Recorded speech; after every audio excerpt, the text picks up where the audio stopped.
ಓಂ ಶ್ರೀ ಗುರುಭ್ಯೋ ನಮಃ. ನಮಸ್ಕಾರ ವೀಕ್ಷಕರು, ನಾನು ನಿಮ್ಮ ಪಂಡಿತ ರಾಘವೇಂದ್ರ ಆಚಾರ್ಯ ಮಾಡುವಂಥ ನಮಸ್ಕಾರಗಳು. ವೀಕ್ಷಕರೇ, ದೈವ ಫಲ ಯೂಟ್ಯೂಬ್ ಚಾನಲ್ಗೆ ಸ್ವಾಗತ. ಜುಲೈ 14ರಂದು ಆಷಾಢ ಅಮಾವಾಸ್ಯೆ ಇದೆ. ಇದನ್ನು ಶಕ್ತಿಶಾಲಿ ದಿನವೆಂದು ಪರಿಗಣಿಸಲಾಗ್ತದೆ. ಈ ಒಂದು ಅಮಾವಾಸ್ಯೆ ನಂತರ ಆಂಜನೇಯ ಸ್ವಾಮಿಯ ವಿಶೇಷ ಕೃಪೆಯಿಂದ ಈ ಒಂದು 4 ರಾಶಿಯವರಿಗೆ ರಾಜಯೋಗದಂತ ಶುಭ ಫಲಗಳು ದೊರೀತಾ ಇದೆ. ಆದರೆ ಆ ರಾಶಿಗಳು ಯಾವುದಂತ ಈ ಒಂದು ವಿಡಿಯೋ ನಾನು ತಿಳಿಸ್ಕೊಡ್ತಾ ಇದ್ದೇನೆ. ಅದಕ್ಕಿಂತ ಮುಂಚೆ ನಮ್ಮ ಚಾನಲ್ ಲೈಕ್ ಮಾಡಿ, ಈ ಒಂದು ವಿಡಿಯೋನ ಶೇರ್ ಮಾಡಿ ಹಾಗೂ ಸಬ್ಸ್ಕ್ರೈಬ್ ಮಾಡ್ಕೊಳ್ಳಿ. ಮೊದಲನೇ ರಾಶಿಯಾಗಿ ಮೇಷ ರಾಶಿ. ಇಲ್ಲಿವರೆಗೆ ಅಡಚಣೆ ಕಂಡಂತ ಕೆಲಸಗಳು ನಿಧಾನವಾಗಿ ಪೂರ್ಣಗೊಳ್ಳುತ್ತದೆ.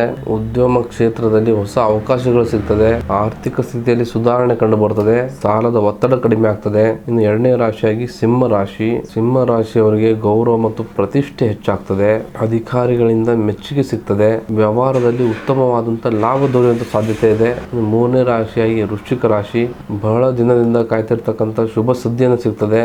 ಶತ್ರುಗಳ ಕಾಟ ಕಡಿಮೆ ಆಗ್ತದೆ. ಹೂಡಿಕೆ ಮಾಡಿರ್ತಕ್ಕಂಥ ಹಣದಿಂದ ಲಾಭ ದೊರೀತದೆ.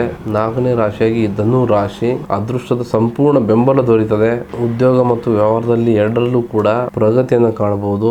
ಆರ್ಥಿಕವಾಗಿ ಬಲಿಷ್ಠರಾಗುವಂತ ಯೋಗ ಇದೆ. ಈ ಒಂದು ಆಷಾಢ ಅಮಾವಾಸ್ಯೆ ನಂತರ ನೀವು 11 ಮಂಗಳವಾರಗಳು ಓಂ ಶ್ರೀ ಹನುಮತೆ ಎಂಬ ಮಂತ್ರವನ್ನ 108 ಬಾರಿ ಜಪವನ್ನು ಮಾಡಿ, ಪ್ರತಿಯೊಬ್ಬರು ಕೂಡ ಜೈ ಹನುಮಾನ್ ಎಂದು ಕಮೆಂಟ್ ಮಾಡಿ ಹಾಗೂ ಈ ಒಂದು ವಿಡಿಯೋನ ಲೈಕ್ ಮಾಡಿ, ಶೇರ್ ಮಾಡಿ, ನಮ್ಮ ಚಾನಲ್ ಸಬ್ಸ್ಕ್ರೈಬ್ ಮಾಡ್ಕೊಳ್ಳಿ. ಮತ್ತು ಸಬ್ಸ್ಕ್ರೈಬ್ ಮಾಡ್ಕೊಂಡಿರ್ತಕ್ಕಂಥ ವ್ಯಕ್ತಿಗಳಿಗೆ ಉಚಿತವಾಗಿ ಜಾತಕವನ್ನು ತಿಳಿಸಲಾಗುವುದು. ಮತ್ತು ತಮ್ಮ ಜೀವನದಲ್ಲಿ ಏನೇ ಸಮಸ್ಯೆಗಳಿದ್ರೂ ನೇರವಾಗಿ ಬಂದು ಭೇಟಿ ನೀಡಿ ಅಥವಾ ಫೋನ್ ಮುಖಾಂತರ ಪರಿಹಾರವನ್ನು ಕಂಡುಕೊಳ್ಳಿ.